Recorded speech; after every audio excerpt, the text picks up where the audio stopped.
Good afternoon, everybody, and welcome to the stream. I hope you're all very, very well, and you're looking forward to looking at some small miniature creators today. Or, well, one today, the first in the series today. I'm going to be painting this guy here. So he is from Heresy Miniatures. I love this sculpt. His face looks incredibly emotive. He's clearly a very angry man, and he's also about to either hit you over the head with this table or just yeet the table at you. I'm not really sure which. Doesn't really matter. Either way, it's a table to the face, which is not great. So that's what I'm going to be working on today. I'm sorry if you were hoping to catch my stream yesterday, which I had to cancel. Unfortunately, I wasn't very well. I won't go into any details, but I'm feeling better today. I'm a little bit drained, so I'll be making sure that I will be taking on plenty of water during the stream. But apart from that, I'm all good. I'm all good. Yes, as someone in the chat suggested, he's just helping someone move, rearrange a room or something. But that's where we are. That's what we're going to be working on today. I've just done a few real early basics on this, just because there are a few things that were going to take ages to dry, and I thought doing them at the beginning of the stream and then sitting twiddling my thumbs and you guys not having any painting to watch wasn't a great idea. So I've started. You can see this guy's looking a little bit kind of orangey at the moment, but we're going to obviously be working on his skin. But I started him off with actually not a flesh tone at all, but this dark peach from Instar Paints. I love Instar. I've mentioned it before. I think they're a great paint company. So I started off with this, and then I actually put Seraphim Sepia from Games Workshop over it. I often use Reichland Flesh Shade for flesh, but it does give a very reddish tone. And I wanted it to look like this guy's been out in the sun a lot over the years, rather than he's just recently got a tan or a burn or whatever. So that's why I went for that. So I've done Dark Peach and Seraphim Sepia on his skin. And I've also, you can see I've started this, the table that he's holding. That is simply Wildwood, the contrast paint from Games Workshop. So literally one coat of that, slap it on relatively thick. And you can see actually it doesn't look bad as it is. Hopefully you'll agree that it will look better once I've done some more to it. But hopefully you won't too. Yes, again, Twitch chat reminded me a few weeks ago we had Ghostwood on one of these things, so no Ghostwood today. But yeah, so you can see here once it's done, it actually, if you're looking for just basic tabletop standard, obviously these are the bits that attach to the rest of the miniature, so don't worry about that. But you can see that actually doesn't look too bad. You could use that on the tabletop if you wanted to. So I have left this detached from here simply because if you put that on there, you can see it makes both the table and his cloak really hard to paint. So I'm going to paint them up separately and then just glue them together at the end. And maybe not right at the end, because I like to have a little bit of time to kind of match any colours that need matching, all of that kind of thing. Mention of Ghostwood has summoned Katerina. But yeah, so at some point we will glue this back together and then kind of make sure everything matches up nicely. I'm going to start by doing the cloak. I'm going to be dry brushing this eventually, not immediately. So normally I would actually do this first, but as I say, I kind of wanted the other stuff to be able to dry before that. So I'll have to be slightly more careful than I often am when dry brushing. And when I say that, normally my dry brushing is just kind of slapping it all over, because then everything around it will get a little paint afterwards. So yeah, we'll be a little bit more careful, but it's all good. It's all good. So I've got my Rhinox hide here as the first layer for this cloak, and we'll get a little bit of water into that just to get it flowing. I've got my wet palette here just out of shot, but you can see here.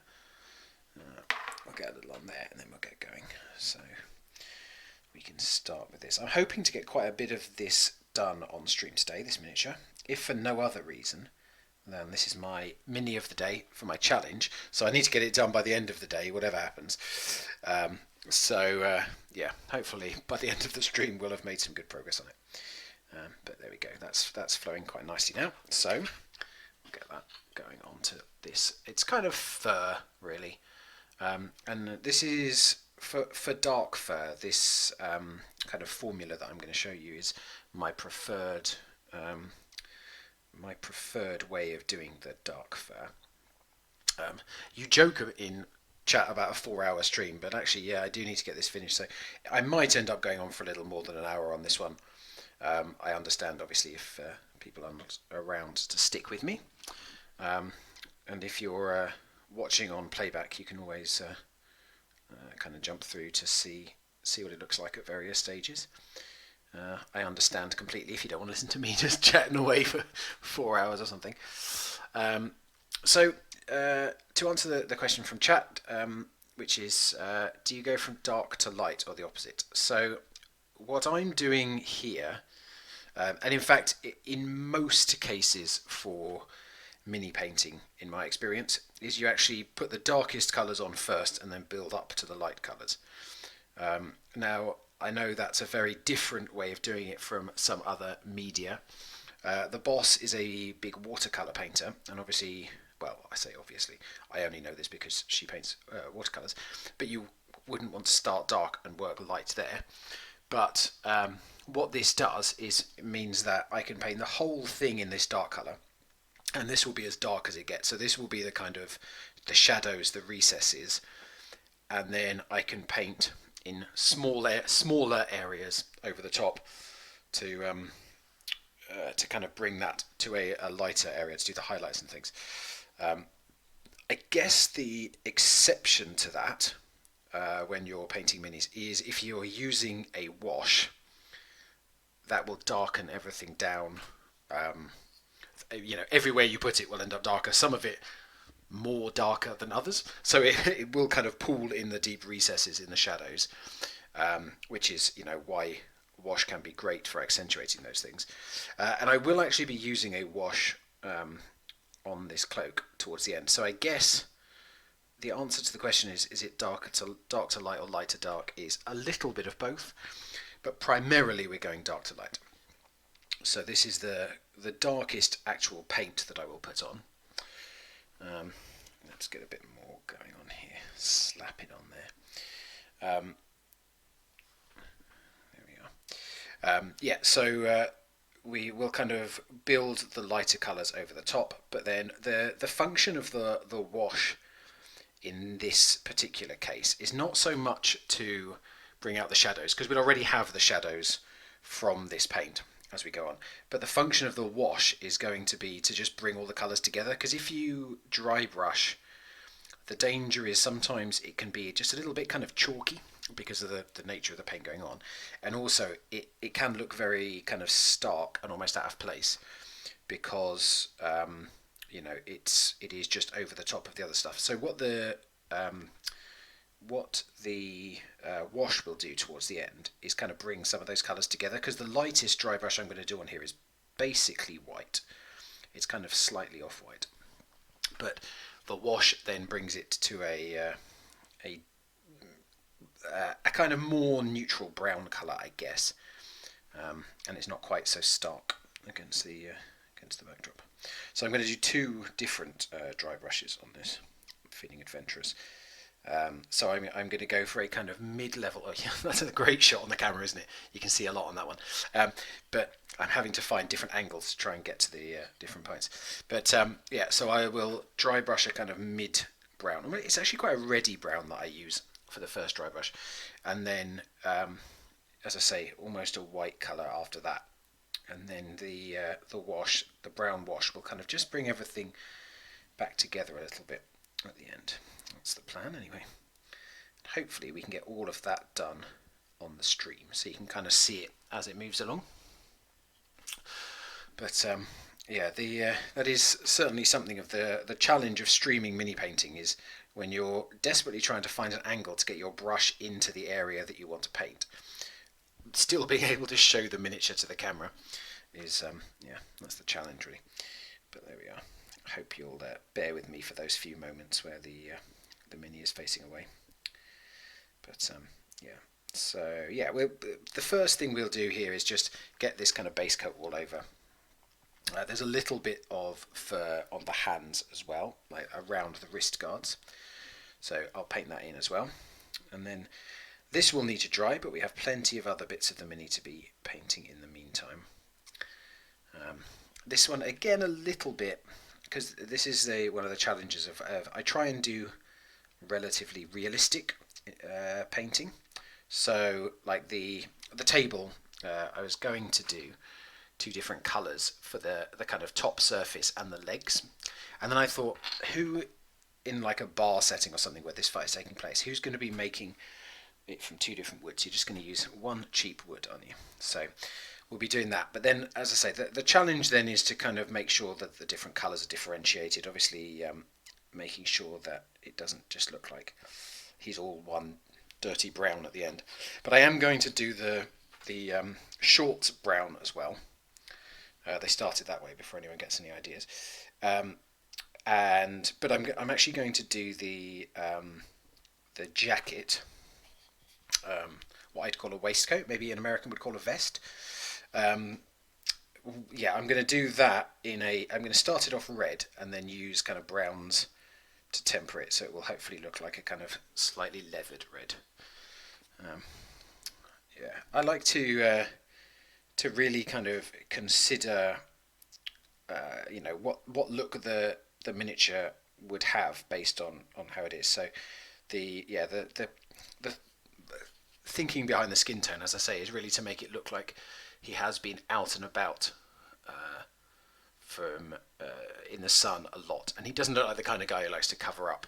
I am aware that I painted something else recently with a Caucasian skin tone, which obviously I'm doing on this one too. I will in the near future do some different skin tones. I think, to be honest, because this is relative, I mean, I'm incredibly pasty and I look like I never go outside, but this is closest to my own skin tone. I guess find it easiest and to do that. But I love getting that variety of skin tone and in all kinds of different minis as well. So yeah, I'll in a stream coming up soon, I will show you how I do darker skin tones as well. But in the meantime, we'll crack on with this. So that's the back of the cloak looking okay, but we've got to do this bit up here, and this is the bit where I have to be careful. Having already started the skin tone, I don't want to go over lots. It's not the end of the world if I go over a little bit, but yeah, it's best to not have to do everything 4 or 5 times if I don't have to. There we go. So yeah, we'll keep cracking on with this. What are you guys in chat up to this afternoon? Let me know what your plans are while you watch or while you listen or whatever it would be. It's nice to get an idea for what you guys are doing while you've got me jabbering on in the background.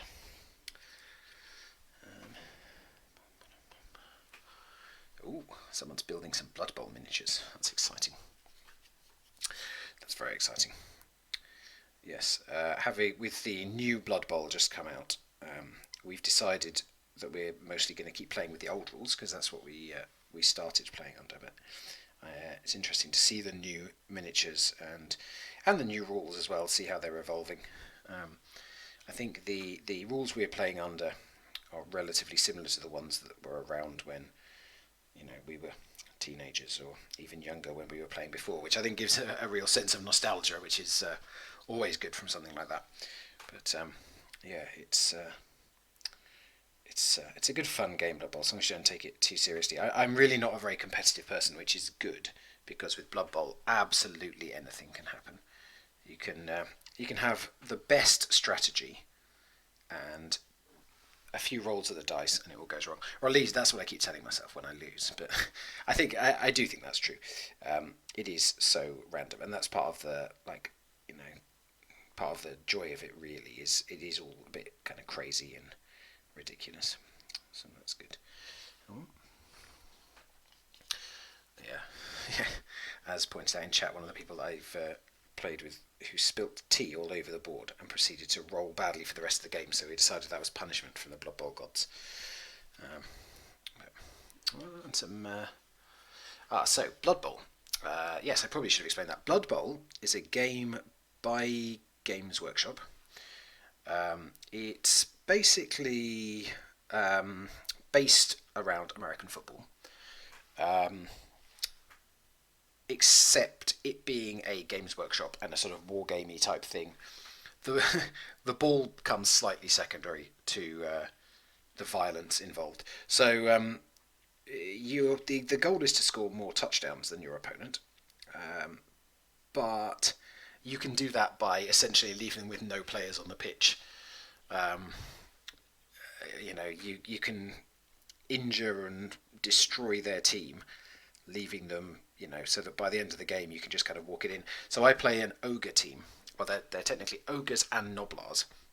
So the ogres are huge, monstrous things compared to most of the other people playing. They don't often throw tables at people like this guy, but the ogres are huge. But the other half of my team is tiny little. They're not even goblins. They're so small, and they're kind of smaller, weaker goblins, I suppose. But my tactic tends to be at the start of the game, you just accept that you're going to lose some touchdowns, but beat people up, and then by the end of the game, once you've done that a bit, you're in a much better position to score. Hello, welcome. It's good to see you. Good to see you. I am painting this ogre, as you can see, and we're just discussing Blood Bowl, which is not by Heresy Miniatures, but there we are. And yeah, so we're nearly finished on this first coat on the fur, which is good, and I'm getting paint everywhere on my brush, which is not good. I'll have to give that a good wash in a minute. Don't want to be damaging my brushes. I wish I was better at following my own advice. My Goblin Squire Investigates video where I talk about how to look after your brushes. I'd love to say I follow that advice on all occasions, but if I did say that, I'd be lying to you. But there we are. So yeah, we're nearly done on the cloak at the back. There is also a bit of fur around the wrist guards here, and similarly on his hands. There's a tiny bit on the hands. So we'll just do that quickly, and then we can move on to something else while this is drying. Let's get that going. So my plan was to release another Goblin Squire Investigates video this week. I think that's unlikely to happen now, unfortunately, because I wasn't very well yesterday and lots of other things going on, and people making demands of me to build furniture, and that's someone in chat, just so that. But so I don't think that's going to happen, but I've got one lined up about what causes mould lines on miniatures, where they come from, I guess whether we can do... That is the second time today I have yeeted my paintbrush. Oh dear, I'm getting too old, I'm getting clumsy. There we are. So it will be all about mould lines and that kind of thing, and hopefully that will be interesting to people. It will be exploring a little more about the actual manufacturing process, which hopefully that'll be interesting. I'm very fortunate that my wife has spent some time doing metal casting in her time, so she was an invaluable resource for learning some of that stuff. But as I say in my intro every time, I'm a researcher by trade, so it's nice for me to kind of use those skills sometimes in thing. Oh dear. So let's get this fur finished, and then I can move on to other things and stop yeeting my brush around. Oh dear. Yeah, so this is a little bit more kind of detailed work now. I was able to be a bit more, I don't know, slapdash. Is that a word? Oh, I just made that up. Feels like a word. I was able to be a bit more slapdash when putting it on the cloak, because obviously that's big areas, but just having to be a little bit careful now as we go for the wrist areas. The actual wrist wraps themselves I'll be doing a little later on in a different colour, but it looks like there's kind of fur underneath them to, don't know whether it's to keep the wrists warm or to keep them protected from chafing. I'm sure that's something that big ogres worry all about, chafing. But, we'll get that painted in nicely. Yeah. So obviously this miniature is from Heresy Miniatures, as I've mentioned before, and Heresy Miniatures are a small UK based company who do make some really cool minis. I painted a Minotaur from them a little while ago, Manbane the Minotaur, who's very cool. And one of the ways you can build him is just having torn a human in half. So he's a gentle soul, I'm sure, just misunderstood, but a great sculpt on that one. They do a giant, which I'd love to paint, but can't really afford, to be fair. But he is absolutely huge, even by giant standards for miniatures. They're giant. I think he's called Mucklegeet, and he is awesome. But yeah, at some point when I'm in a bit of a better financial situation, perhaps I will treat myself to a Mucklegeet, as they say, or in fact, as no one ever says. Cool. So we've just finished putting this in.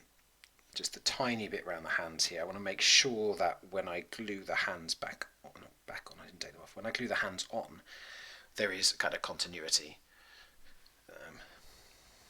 I've wondered about doing Ko-fi goals before, but I feel bad doing them because it's like if someone likes my stuff, likes the content I'm creating, I'd love for them to support me, Patreon, do any of those things, buy stuff through my Ko-fi shop, but I don't know, it just feels a bit bad sometimes doing the kind of, don't know, it feels a bit more like begging, I suppose, which I kind of want people to, as I say, support me is great, and I love having that support, but I don't want it to ever to feel like I'm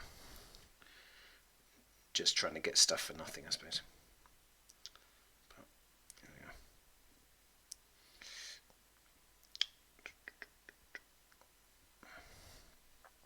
Right, let's just finish this off. We can move on to something else, and you can stop seeing me just put Rhinox hide everywhere. So I've seen you guys in chat. I've seen that you are not only doing some streaming now of D&D campaigns, but you're also, at least Katerina, you're in a podcast. Is that right? I was going to check it out, and then I realised it was entirely in Portuguese, and it wouldn't do me much good trying to check it out. But that sounds cool. Right, there we go. That's that finished for the time being. So give that a good clean, because I've left it a little bit long, I guess, actually, before cleaning. Cool. So get some of my high quality and expensive paper for wiping my brushes off. That sounds very exciting. So a second edition Pathfinder podcast. So is that a sort of actual play thing? And if so, I suppose you can give me the name and I'll butcher the pronunciation of it on the stream, and then if anyone's watching they can check it out if they speak Portuguese. It's probably a very niche market, I guess, people watching this who speak Portuguese and don't already know you, but it's worth a shout. Yes, and you can also let me know the name of the stream that you're doing with Evan. So Maori Nerd, I know I already have a link to his streaming, his Twitch on my Twitch, so you can check that out. But let me know what it's called so I can give it a little shout out.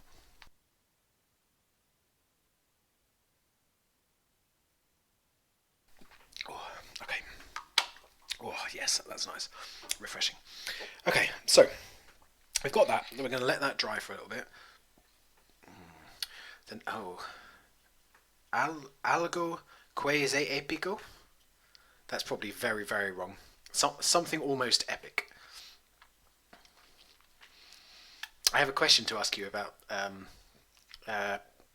Portuguese pronunciation at some point, but it's not any good here because it won't work in text form. But I have a question about Portuguese footballers for you at some point. Okay, so next up, I am going to paint his. What should we do? I'll do his pantaloons next. Let's have a go at some pantaloons. So, I mentioned before that we're going to have to do some different browns, and this one I'm going to bring in some Mornfang brown. About the from Games Workshop. So we'll get some of that on. And I think by the end of the process, it will definitely look quite different from the browns of the cloak.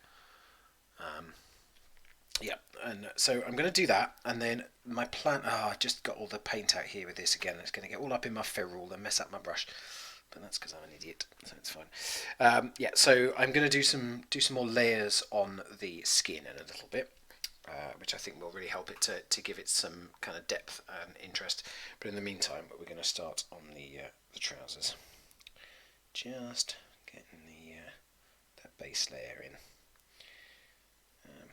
This again, we'll go over this with some different browns, and yeah, build up some interesting colour in there over time. I mentioned as well that I'm going to do a bit of red on the jacket, which I will do, I think, after I've done some dry brushing on the cloak, just in case I go everywhere with it. Dry brushing can be a bit of an inexact science. So yeah, we'll have a go at that a little bit later on, but that will be alright. Gives me plenty to work on in the meantime. As I say, I need to pretty much get this guy done today for my mini a day. Where are we now? What's the date? 7th. So I'm only like 1 week into doing a mini of the day for this year, but I'm quite pleased with how it's going so far. I think yeah, yesterday was a challenge because, as I've already mentioned, I wasn't very well yesterday. So getting something finished was kind of the achievement for yesterday. But it's nice to give me that impetus to paint, like when I'm not on stream. I sometimes just can lack a bit of drive to do that when I've got so many other things going on. I sound so busy and important, but I'm doing some writing and doing other bits and pieces. But just to go back to the previous thing, so so on the Maori Nerd channel, which, as I say, you can link to from my Twitch site, and I love his graphics as well. His like intro videos and stuff like that are amazing. But I digress slightly. But a regular campaign called the Defilers, which is kind of mid-level D&D, and there's a Humblewood shorter campaign going on at the moment as well. So yeah, lots of cool things over there. Lots of friends of mine doing cool D&D things. So check that out if you have a chance. That would be good.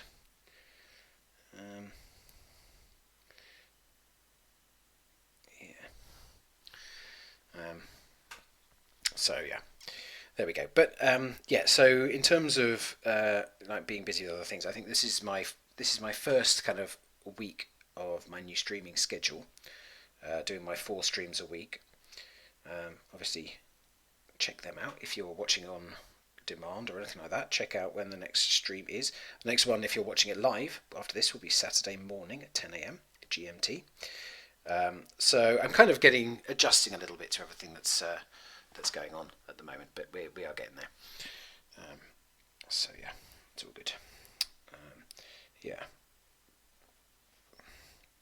But yeah, so having done mini of the day for about 3 months last year, I'm painting out of shot, aren't I? Sorry. Having done mini a day for about 3 months last year, it was definitely a big challenge, and I think I learned a lot from doing it last year, which I think has really helped me so far this year. You know, I learned how much prep it's useful to do in advance of doing a mini a day, because yeah, just grabbing any old mini, a few times when I was doing it last year, it kind of turned into about 10 o'clock at night. I was like, oh no, I haven't done a mini, I better just find something to do, and then kind of having to do it. Whereas giving myself, and actually the streams have really helped with that as well, is, you know, I decided in advance that this is what I wanted to do for my small creators stream, and yeah, it meant that I was prepared with this guy. I could get him glued together and primed. I've had this guy for a little while actually, and it's one of those ones that you just kind of want to make sure you do justice to, because I really love the sculpt, as I've mentioned, and I think you never want to kind of, well, half-arse, he says, painting an arse, but you never want to kind of not give your all to something like that.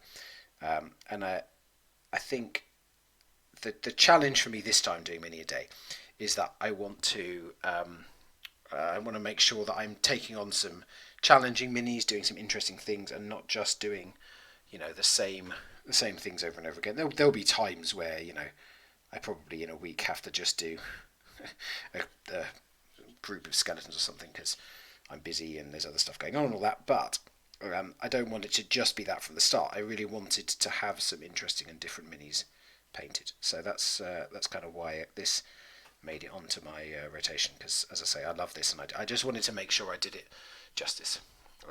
Oh, well, hello. We've just been talking about you, Mary Nerd. Very nice to see you. All of your D&D shows have been getting a little shout out. We clearly said your name too many times and summoned you. That must be what it was. But yeah, we're just... Wait, what was the butt pun? Oh yes, I said I was... Yeah, okay. Yeah, I was being very cheeky, wasn't I? Yeah, let's move on from that one quickly. Yeah, so we nearly got these pantaloons, this bit done. Ah dear. Well, it's very good to have you with us. I'm working on this Ogre. It's rather descriptively entitled, this mini. It's called Ogre with Table. I'm currently painting Ogre without table because I'm going to glue it on later because it covers up vital areas. But yeah, we're working on that today from Heresy Miniatures, which is a cool UK-based mini company. And they do some awesome sculpts. I was just saying earlier that I love their giant, and I painted a Minotaur from them before and things. So yeah, some really cool bits and pieces. Right, let's just tidy up a few edges here before we move on to the next thing. And then I think it might be time to do the first bit of dry brushing on the cloak. Just shove my brush in his privates, make sure he's all painted up down there. Oh, a little bit missing. There we go. Awesome. Cool. So that's the kind of base layer of his shorts done. Although it's funny how differently it looks on the camera. I'm going to go over a couple of areas which just look a little bit patchy. Because this is a base layer for a Games Workshop paint, to be honest, even though I've watered it down, I'm only going to do this once because I'm then going to layer it up with other colours and that will bring it together. But yep, that's where we stand at the moment, and I'm going to get on with some dry brushing. Change it up a bit, give myself something different to do.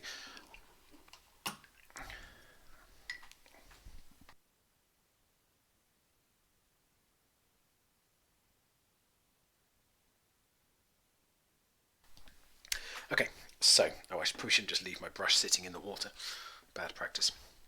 Right, so, first dry brush on the cloak is going to be this dry brush paint from Games Workshop, which is, as I say, it doesn't look quite so reddy on the camera, but it's a slightly reddy brown, which will really show up nicely on that really dark colour that we've got on his back so far. So we'll get that on and you can have a look at what that looks like. And then, as I say, I've got one more dry brush colour to go on over the top once that's dried. So I'm going to dry brush the cloak, and then I'm going to dry brush the table. And then that's about all my dry brushing, so I can get on with doing some of the more detailed work without danger of just slapping paint all over it when I dry brush. Because, as I say, dry brushing is not a particularly exact science. So we'll just start laying this on here. Get a bit more actually, I think. There we go. Lovely. So the dry brushing, I'm just literally getting the tips of the brush into the paint and then essentially wiping as much of it off as I can. Because then when I draw it over the miniature, it just leaves a little bit of the paint on the kind of highest areas. Now actually, with this one, I want to dry brush relatively heavily, which I know kind of sounds a little bit counterintuitive given what I've just said, but we get a good coverage with this one, and then a much smaller amount of coverage with the white later on. And then, as I say, once we bring that together with the wash, it will look great. And you can see there, you can definitely see it picking up the picking out the edges of the cloak, but leaving all those nice dark recesses that we want. We don't want it to just be all over this this new colour. I suppose otherwise there's no point in doing the dark colour. But yeah, it builds up to giving a really nice effect. I can't say anything on this channel without someone taking it in a wrong way. I really can't. On my stream on Tuesday, I was just bombarded with filth. I mean, in a friendly way, but even so. Yeah. So just looking there, you can see the difference between one side, which has a bit of the lighter brown on the other. But we'll keep it going just to, as I say, pick it out a little more. There we are. This camera does like to take its time to focus sometimes. But we'll keep going. And then, as I say, there's just a little bit of the fur around the wrists as well. Make sure that we've got it across there. The light would catch his shoulders probably more than anywhere else, so we want to make sure that those areas are nicely lit. A bit of a lighter brown than some of the others. And yeah, as I say, you can see by the way I'm doing this why normally dry brushing happens early on in painting a miniature, because the paint and the brush is going all over the place. But that's alright. Because I've only done early coats everywhere, I can always just go back in and touch up anywhere that I've gone a bit extreme on. There we are. So yeah, you can see some of those areas where there really is a big difference and a much lighter brown. But once we blend all that together, it'll all be looking good. Now, this is a much too big a dry brush to try and do these tiny little wrist guards. So he says, just continuing it. Yeah, I shudder to think if you'd been here on Tuesday, Katerina, it would have just been non-stop filth fest, much like one of our D&D sessions, really. But no, not at all. Maybe a non-stop shit fest. But okay, so that's got that nicely lightened there. But I'm just going to do, as I mentioned before, there is just a little bit of kind of fur around the hands here, and I just want to make sure that when I glue this together, it all kind of seamlessly blends from one to the other. I don't want it to be, I don't want it to look very stark when these go back together. So we'll get that on there, and then, as I say, next up will be the table. So here is how the table is looking, and this is literally just from one coat of GW's contrast paint Wildwood, which actually it gives it quite a nice look already, but we're going to up that a little bit. And for that, I've got too many paints here. I'm struggling to find the one I'm looking for. Is this you just trying to reclaim your crown, Katerina, by bringing back the filth? So we're going to use some Bane Blade Brown from Games Workshop. Next up, get this. Okie dokie. So let's get, because it's dry brushing, you just have to give your dry brushes a while to really properly dry in between. Even if they feel dry, it can be if they've got moisture in their bristles, it just stops it from dry brushing properly. So yeah, you just have to move on to a different dry brush. Same general effect we're going for. So we get some of the paint and we take the vast majority of it off, and then we have a go at the table. So let's see, and hopefully you will see it really start to kind of pop the colour as we go. And if necessary, I can always put a little wash on here again, just to wash on here as well, should I say, to kind of bring the colours together. But where there is a strong wood grain, it really starts to pick that out nicely. So it builds the effect of texture. These sculpts are really nicely textured, so I don't have to worry about putting the texture in myself, which is always nice, especially when you're trying to paint quickly. But the dry brush just picks out all those really high points, and yeah, gives it that really nice effect. It does look like quite a kind of weathered look. Yeah, there we go. If it'll have a nicely nicely focused for me. You can see there that it's really kind of picked all those high spots out, and it's looking really good.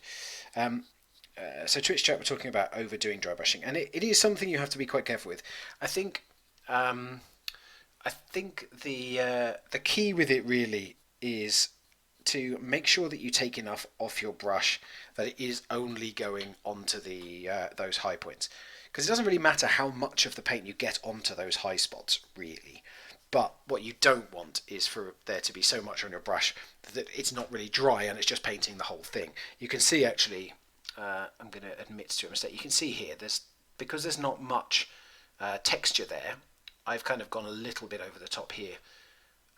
So what I'm going to do, I'll just go back in with a bit of brown wash, Agrax Earthshade, and really tone that back down, and it'll look fine.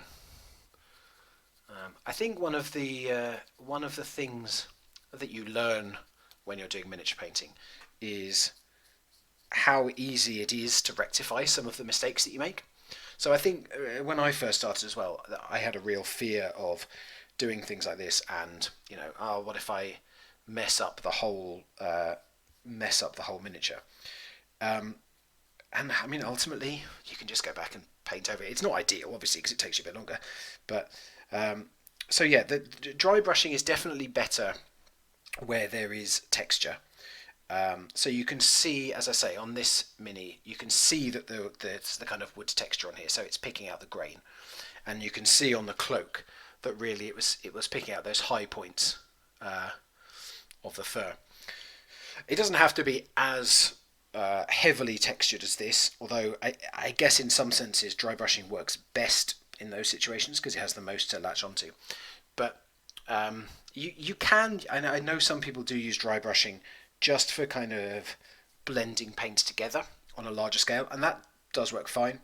I tend to not do that because the way I found that to work for me is a little bit haphazard, and it doesn't have as much kind of close control as I would like. But for something like this, where you are just picking out those ridges, it's I won't say it's hard to go wrong. That's probably unfair given what I've said about the amount that I've done and all that kind of stuff, and the fact that I made a mistake. But it can have such a great effect at the end, and I'm really pleased already with how that wood's looking. So yeah, and I think I'll address this bit down here. As I say, I'm not happy with that. There's a bit too much of the dry brush colour there. But one of the kind of joys, I guess, of painting something like wood is that no two pieces of wood look the same, and even one piece of wood across its length is not going to be identical. So you don't have to go for a sort of perfectly uniform look. It entirely makes sense that some bits would be darker, some bits would be lighter, and really, actually, if you push too hard and try and get it to be uniform, it stops looking natural. Deary me. Yes, we are getting a torrent of wood comments in chat.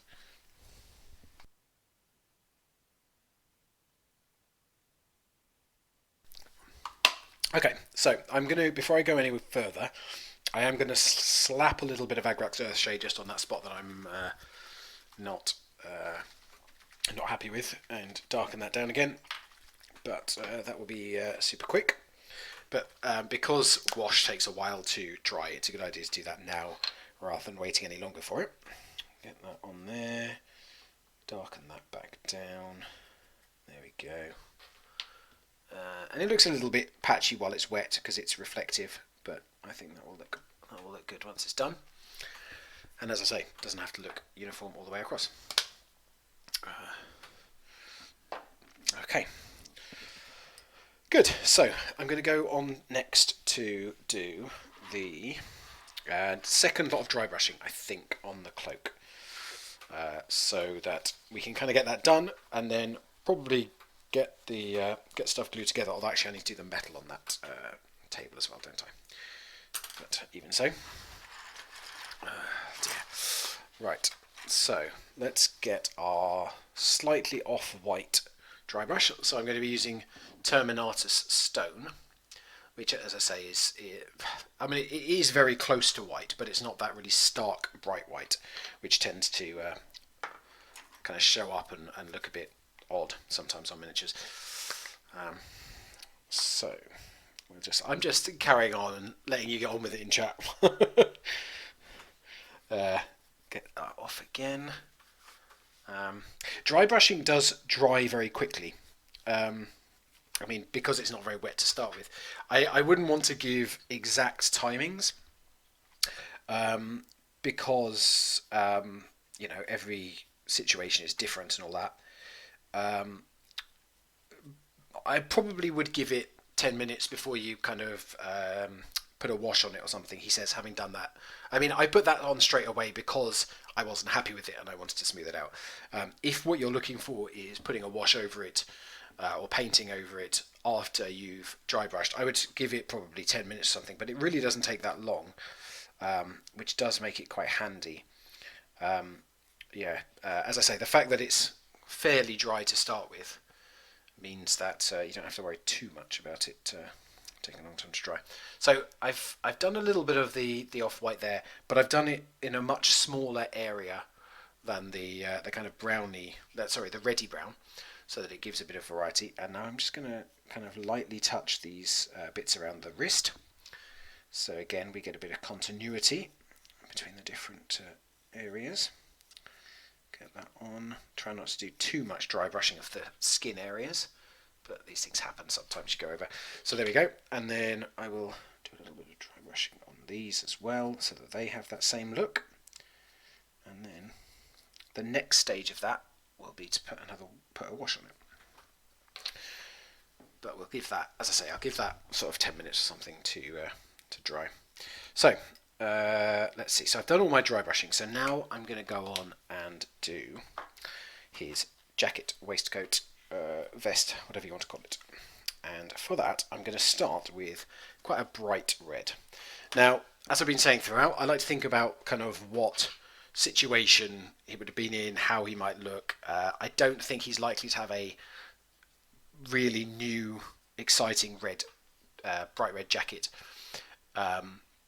But what I will do is start with quite a bright red, because I'm then going to put some leather tones over the top. So it's hard to make out because I had this for a long time. But this is rich leather from MSP, from Reaper. So when I've put the bright red on and then covered it with this darker, this kind of leather tone, it will give it a really worn look. But because it starts off bright, there will just be those few bright spots underneath, which will kind of hint at the fact that it was once quite a bright red. And to answer the question from chat about whether I alternate between minis or just keep one at a time, it kind of depends what I'm doing, really. This mini is quite good for just continuing to paint in one go, because I can go backwards and forwards between areas. So I can let that cloak area dry while I get on with the next bit. If it's a smaller mini and you're struggling to even find somewhere to hold on it that's not wet, obviously that's a bit different. And it also depends sometimes if what I'm looking to do is more of like a batch paint. So let's say I have like 5 skeletons or something I want to paint. It can be a really good way of allowing that drying time to paint the first one, put that one down, put one colour on the first one, put that down, pick up the second one, and kind of move through and then go back to the beginning. So it really does depend on the mini I'm painting and the size of that, the type of it, whether I've got others to paint. Honestly, if I'm very impatient, so if there is a miniature which I think is going to take a long time to dry and that will slow me down, I will grab another mini and get painting that at the same time, because I know me, and otherwise I'll wait half as long as I should do, pick up the mini and try and put the next put on the next layer, and it will all go spectacularly wrong. And you'd think I would have the experience and the self-restraint to not do that, but the number of times it's happened leads me to know that having another mini to paint is a good choice in those situations. So yeah, that's a handy technique to have, especially, to be honest. I have so many miniatures.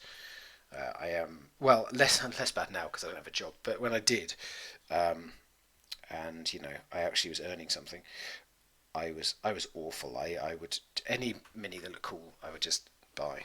I'm not quite in that position now, but it means that I have quite a lot of minis at the moment. So yeah.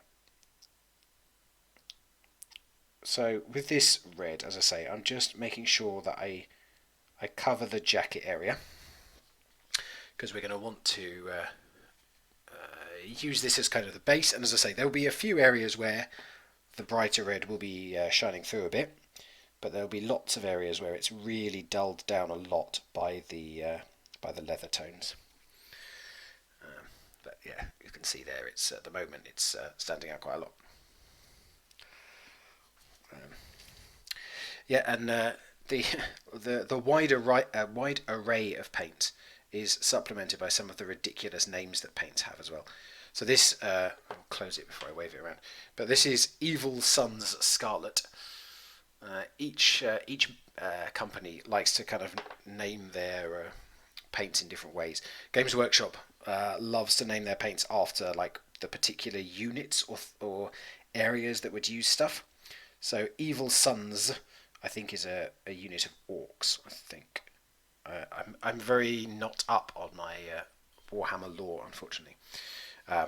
But yeah, there are all kinds of ridiculous names. We had a discussion on the stream on Tuesday about the fact that Reaper made a paint specifically for their ReaperCon, I suppose last year now, called Drown Nipple Pink, which is a very specific use for a colour. I hope that there were others intended for it, but I also don't have that colour, unfortunately, so I can't share it with you.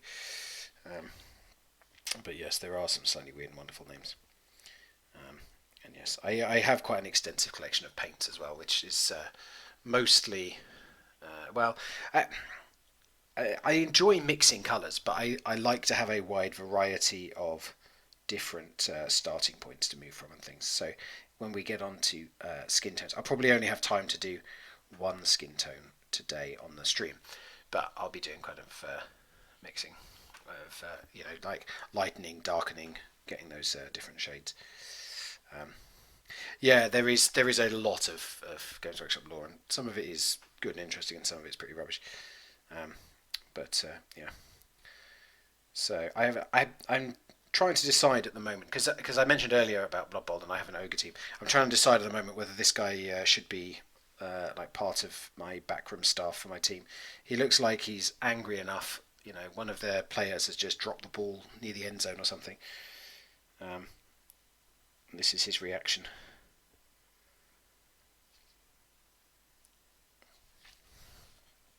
To just throw a table at people. Yeah, I think the other thing with paints is not just the range of colours. I think there are now some really good different like technical paints, paints with different finishes, things like that. So when I very first painted, I used to play Warhammer, well, like 20 years ago, I guess. Probably more than that, if I'm not kidding myself, I don't know. But they didn't even have things like washes. It was all just kind of basic. I think they maybe had like one or two washes, but now you can get that. You can get paints that kind of dry in different ways. There really is an amazing variety of stuff out there, and I do love kind of experimenting, trying different things, looking at the different the different types of paint you can get, as well as the different colours. It's yeah, it is really interesting. Okay, so I think we've just about got the base layer down there for the jacket. So you can see actually already he's kind of starting to come together. Still quite a bit to do, but we are slowly getting there. So I think now that I've done that, let's go and do the wash, and then you can see what the cloak looks like at the end of it. Well, I mean, it'll take a little while to dry, obviously. Washes do take quite a while to dry, particularly in areas like this cloak where there's going to be lots of recesses and there are going to be some pools, which is kind of what you want from a wash. Is it's meant to kind of pool in those areas. It has more, it has a higher kind of liquid content, he says, almost sounding technical and then failing utterly. It's basically it's more watery, but it has some slightly other ingredients in there which help it to flow better. I know you can use like washing up liquid as flow aid and things, but I suspect they don't just put washing up liquid in their paints.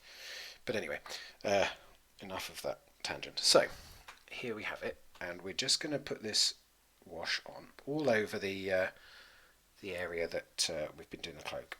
And hopefully you will see that it just kind of brings it back together a little bit. It was looking a little bit kind of chalky and hello, welcome. It was looking a little bit kind of chalky and yeah, not very well blended together. But this this wash then really brings that back together. And yeah, we can see what this is going to be looking like towards the end.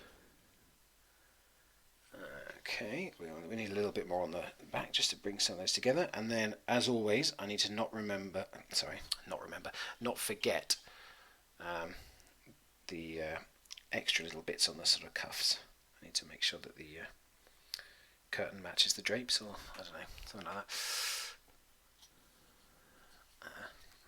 Yeah, I much as I love buying minis, I love buying paints as well, because there's something really cool about getting the different, all the different colours and finishes. And even though I definitely don't need that many, there are certain paints that I go to a lot, and there are other paints that sit there for fairly long periods and don't often get off my storage.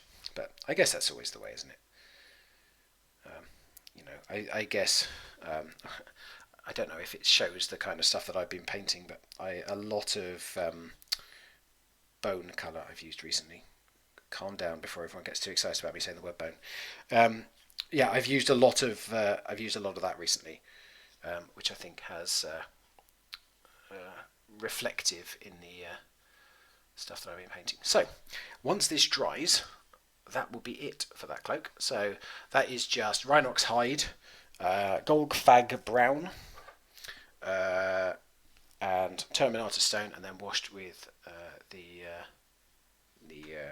Agrex Earthshade. Yeah, I'm not sure I would say it's a bad thing that you can't use gifts for that.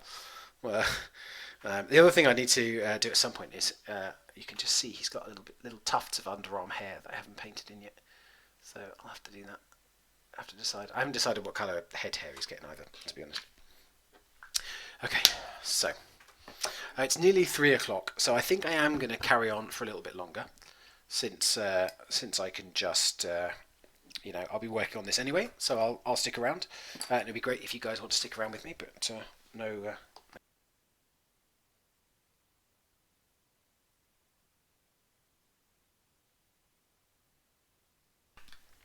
So yes, I was saying earlier that because this is my mini for today that I need to get painted, I kind of need to keep painting it anyway, even though my sort of official stream time is finished. So I think next up I'm going to do a little bit on the skin. So I mentioned right at the beginning of the stream that I used Dark Peach from Instar Games as the base of that, followed by some Seraphim Sepia. So what I'm going to do to layer it up, actually I'm going to start with just some Dark Peach again, because I've put a wash over it. Just putting that first colour back on will start to kind of bring it back up just a little bit. But then I will also be using, if I can find it, there we are. I've also got some pale flesh here, also from Instar. So I'll be mixing these two together. This, as you can see, their version of pale flesh. I mean, I'm very pale, and this is paler than me. So I'm only going to use this to kind of temper the other stuff. But that helps me to build up to quite a light colour. I figure if anyone's been out in the sun for any length of time, they're not going to be as pasty as me. I'm super Scottish pasty, and if I see the sun, I turn bright red. So that would be more like my skin tone. So, like the hippo from Avatar: The Last Airbender. Just trying to think. I have a terrible memory, so I can't currently summon the hippo from Avatar: The Last Airbender to mind.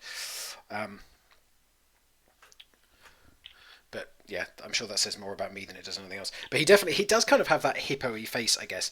The those kind of tusks. Yeah, yeah.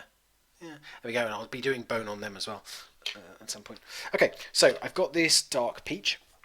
Let's break out a slightly more detailed brush than I have been using, because I've been using a rather larger and less pointed brush. Okay, so as I say, just putting some of this dark peach on is actually going to just start to lighten it up again because of the wash that was put on there before. I want this to be quite watered down, because what I'm looking to do is gradually build the colours up in layers rather than, just paint a layer on. But actually, in-star games, one of the reasons that I really like in-star games is because of the kind of consistency of their paints to begin with, which is quite loose, I guess, and it's well pigmented but loose, so it means that you can really build up the layers with it. I tend, because I'm a bit lazy, I tend not to do like first layers with in-star paints, because I kind of go for the just slap one layer on as a base layer, and you can't really do that with in-star because you have to use a couple of layers. But as these kind of layer paints, I really love them. I think they're a great option. So what I'm doing to begin with is just kind of using this to put back the original colour anywhere that isn't kind of in shadow. So the depths of the muscles, you can see he's a big muscly boy. The depths of the muscles are not going to get this, because that will be in shadow. We want to kind of emphasise those deep muscular shadows, but these kind of higher areas we'll be putting it on. And then in a minute what I'll do, once this is dried, is I'll add some of the pale flesh, and I'll slowly start to build the layers up so that there's some like really brighter highlights. And that's why we want it kind of thinned down, is that when you put a layer on, it doesn't completely obscure what's underneath. So it takes a few layers when you're building up. It takes a few layers to really get it to opaque. And yeah, you get that nice smoother transition than you would if you just kind of went in with a thicker paint. So we'll keep working on that. The face on this, I think the face is really nicely sculpted on this, so I want to make sure that I really do it justice. So we'll be going in with a few layers on the face as well. It's a little bit bright on the screen, actually. It's a little hard to make out some of these skin tones. I might have to play with my lighting setup before my next stream, but hopefully you can kind of get the idea that slowly what we're going to be doing is just leaving the depths, the shadows in the darker colours, and building up some of the lighter colours on top. So we've done his tum-tum and his moobs and his right arm. So let's I actually missed a mould line here, so you'll have to forgive me for that. But it's amazing how easy it is to only spot mould lines when you put layers of paint on. Easy and frustrating, of course, but yeah. There we go. Right, so we'll finish off this arm, and then we'll do his legs, and then I think I'll, as I say, I'll take a bit more care and attention over his face, because I do really want to make sure that I'm doing that justice, because it is a lovely sculpt. Yeah, if you're interested in this or any of the other minis from Heresy Miniatures, you can just go to heresyminiatures.com is their website, and yeah, I think they have some great sculpts on there, full of character. I think that's the thing, is they have a little bit of a kind of old school feel to me, I guess, but they also just feel like they're full of character. Like this guy really feels like he could be throwing a table at you, which is exactly what you want for your miniatures. Yeah, so I would heartily recommend them if you're in the market for some miniatures. I'm not sponsored by them, by the way. I'm not currently sponsored by anybody. If anybody sees this and would like to sponsor me, I'm open to it. But yeah, so we'll put in the high points on the feet. I don't want the feet to be too bright because obviously they'll be a little bit dirty as well, and I don't suppose he takes terribly good care of his feet. But we'll put that in, and it's the camera isn't doing great on the skin tones anyway, but you'll see there isn't a vast difference there actually, having put that layer back in. But that's how you get the smoother transitions really, is by having an almost imperceptible change layer on layer. Obviously, if it's actually imperceptible, then you're never going to get any change. But we'll get that again just over the high points of his face to get those contrasts. Yeah, he doesn't strike me as the kind of person who has pedicures. We'll get those in. Make sure his nose and a little bit of his chin. You can't really see his chin because he has a goatee beard, but where you can, make sure that those are lightened up. And again, you can see his face. That side of his face is very close into his arms, and that side's a bit open. So we're going to make this side just a little bit lighter in colour because there's more shadow kind of going on in there. So I'm going to focus the lighter skin tones over on this side, so that it just kind of gives that impression of some shadow on the other side. Eyes is a bit of a funny one. I used to always paint eyes in like right at the beginning, because it is easiest to make, I guess, easiest to repair any issues if you do it early on. If you go massively over the face, you can just put the base layer on. You don't have to do all the highlights and everything.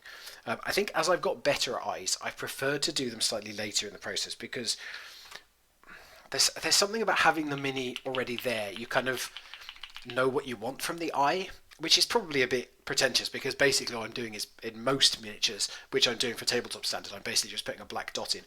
But I kind of want to think about where they're looking, those kind of things. And I find that once I've got the mini mostly painted, it kind of helps me to do that a bit.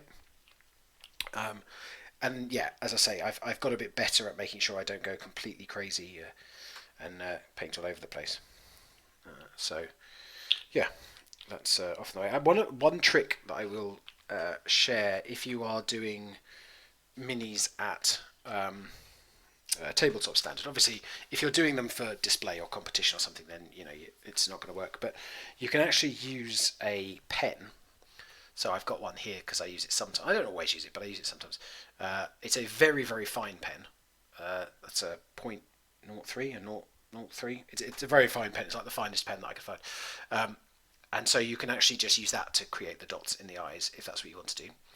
As I say, it does depend. So when I was painting my dragon that I was doing yesterday, the eyes were obviously a bit bigger, so I wanted to kind of make sure they were nice circles. The challenge with using a pen is when you're drawing an eye, you don't actually want to see the whole pupil, because if you look at my eye, I mean I'm wearing glasses which doesn't help, but if you look at my eyes, you can basically never see the whole pupil. It always goes like behind one of the at least one of the eyelids. I mean, if you're using a pen, you kind of have to get that circle, but if it's a very, very fine pen, you can actually draw in a little bit of an eye, which is why the finer the pen, the better, really. So I'm glad I could offer that as a tip. So I've just put some of the pale flesh in, and I'm just going to mix it in with the darker flesh tone that we were using. And actually I'll show you because it's a very little difference at this point. But so that's the darker tone that I was using before, and that's the lighter tone that I've just blended. So it's very, very slightly different. But what it means is with enough water added to that, it will make a kind of not quite a glaze over the top, but a kind of a thin layer which doesn't completely conceal what's behind it. So we slowly, as I say, build up the colours until we've got a significantly lighter colour. And what I'll do with this one is just paint it over a smaller area than I did the unmixed colour before. And then once that's done, I probably should have waited a bit longer to dry, but I have already noted how impatient I am. So yeah, we'll put some of this in to start to lighten it up a bit more. And every time I put a layer in, the layer gets slightly lighter and slightly smaller. So, oh good. Well, I assume everyone else can see that thing about buying followers. It's not just for me. I don't intend to do that, I'm afraid. Well, but at least it counts as interaction. You know. Oh, another one. I'll tell you what, I'm getting all the viewers in today, aren't I? Yeah. Yeah, I don't think there's any way, especially at the moment, because I'm not an affiliate or anything, I don't think there's any way for me to stop those things appearing. But as I say, they actually count as viewers for me, albeit very briefly. But yeah, I imagine the bots are programmed to be in the stream for very few seconds, so they probably don't count very much. But there we are. Right, so yeah, we'll keep working on this. So I think what I'll do, where are we now? We're 3:15, so I'm overstayed my welcome a little bit already. But I think I'll put this layer on and then let this dry a bit. And what I'll do is I'll work on the jacket, which I mentioned. I'm going to put some like leathery brown on. Unfortunately, I don't think I'm big enough to be able to get someone to mod for me at this point in time. But you know, what can you do? So yeah, again, as I say, we are just slowly building up that colour. Very hard to see it on that, but you'll see hopefully when I take some photos later. But it's just building the that colour up slowly.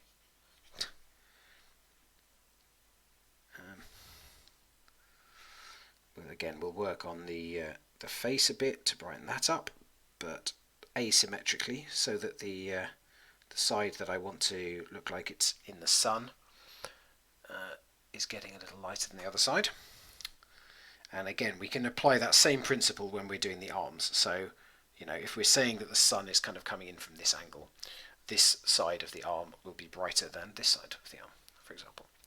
So, yeah, we keep kind of working through that and building that. And that's a bit of a slow process. This is probably the slowest, particularly of a miniature like this, where I've done some dry brushing and things like that.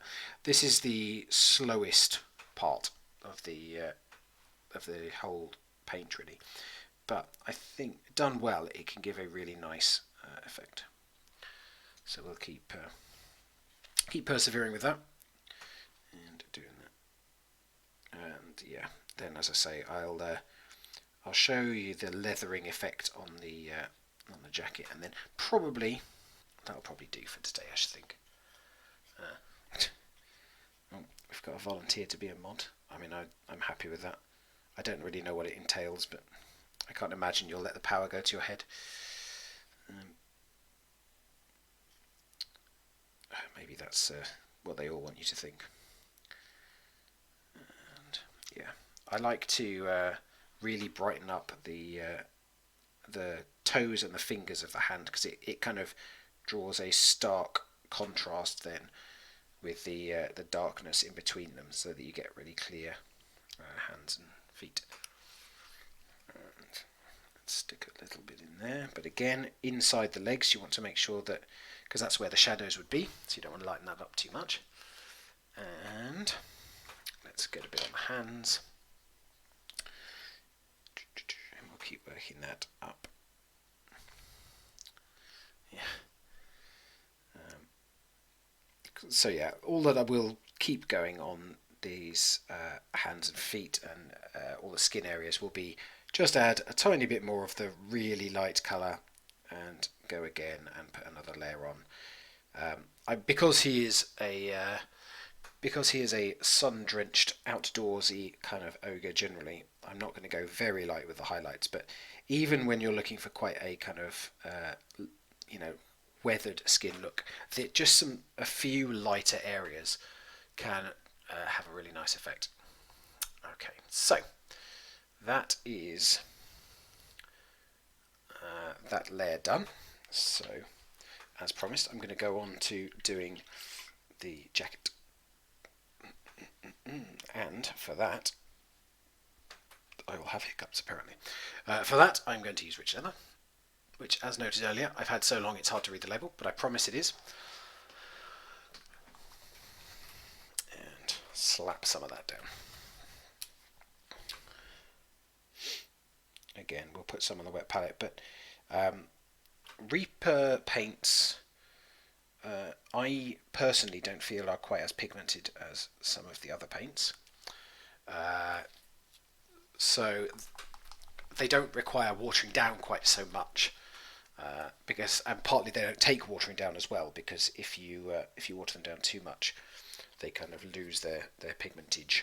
But because what I want to do with this is just kind of use it as a top layer to influence what's underneath, I am going to just water it down a little bit. Get some of that going on. There we go. So there we are. So currently it's looking very bright red, but what we're going to do is just put this over the top, and it looks quite dark brown to begin with, but you'll see over time, particularly as it dries, it's more of a kind of, I guess, a shade for the top layers, to give that feeling of leather, but also of wear and tear. So, oh, come on, let me out. Yeah, it's just starting to do that there, and we'll keep going, and then I'll show you the finished effect at the end as well. But I think that's my preferred use for the leather paint from Reaper. It's not actually as, base paints on their own, but as a way of changing the finish of other paints. So, as I say, going for this red leather look, but I do this over all sorts of different colours. I did it over green for one of my recent ones for like a tarpaulin kind of effect. And we'll just we'll put this all over, and then once it's dry, I'll kind of take stock of where it is, and then I'll probably put a selective second layer on just to reinforce the effect in some areas. And I don't want it to be completely even, because that's not how these things are. And keep it going around here. And if I feel like it needs it, I can always add some Agrex Earthshade or some other wash over the top. But I like this effect. This is my standard way of making any colour other than brown kind of look leathery and worn, is just using this stuff over the top. But you'll see, as I say, there are still a few areas which are much brighter, but the general effect is much more muted.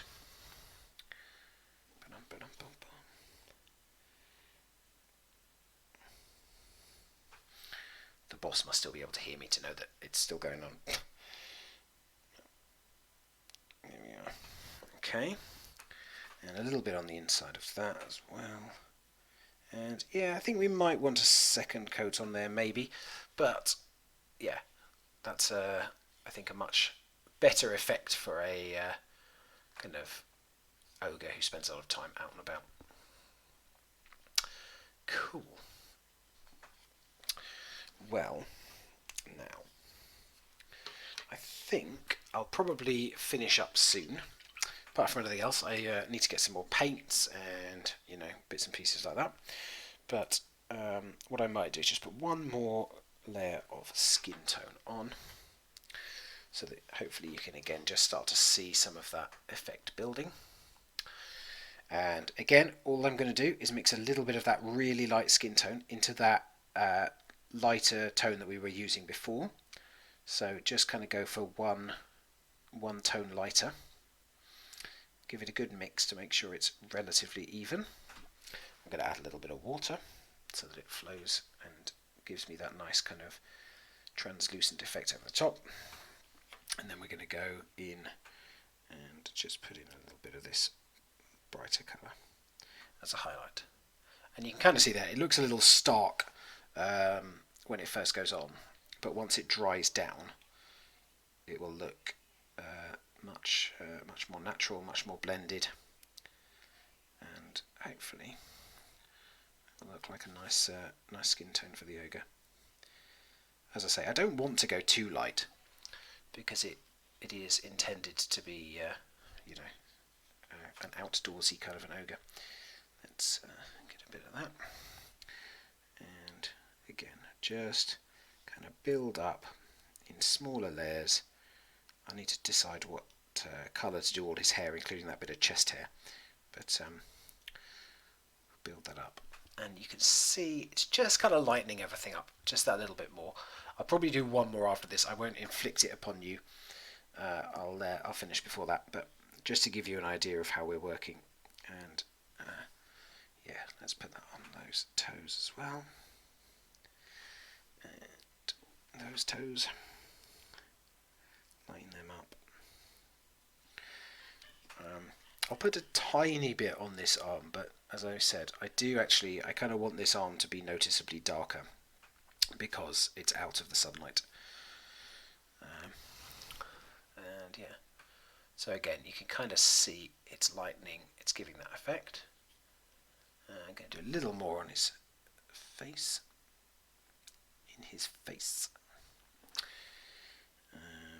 because I really want to draw the eye there, and you know, make sure that people are seeing that cool sculpted face. Okie dokie. Well, that's looking good, I think. As I say, I think I'll probably stop at this point because, you know, that way I can regroup and go again a little bit. But hopefully that's been a bit of an introduction to how to do some of these techniques. I hope you like how he's looking at the moment. Obviously, I will take some photos once he's done, and I'll post them up on Twitter, so do keep an eye out for them. Yeah, but I'm pleased with how he's gone so far. There's still a fair amount to do, but yeah, definitely on the right track, I think. Good stuff. Well, thank you very much for joining me. It's been great to have you guys along. So, as I say, my next stream is on Saturday morning.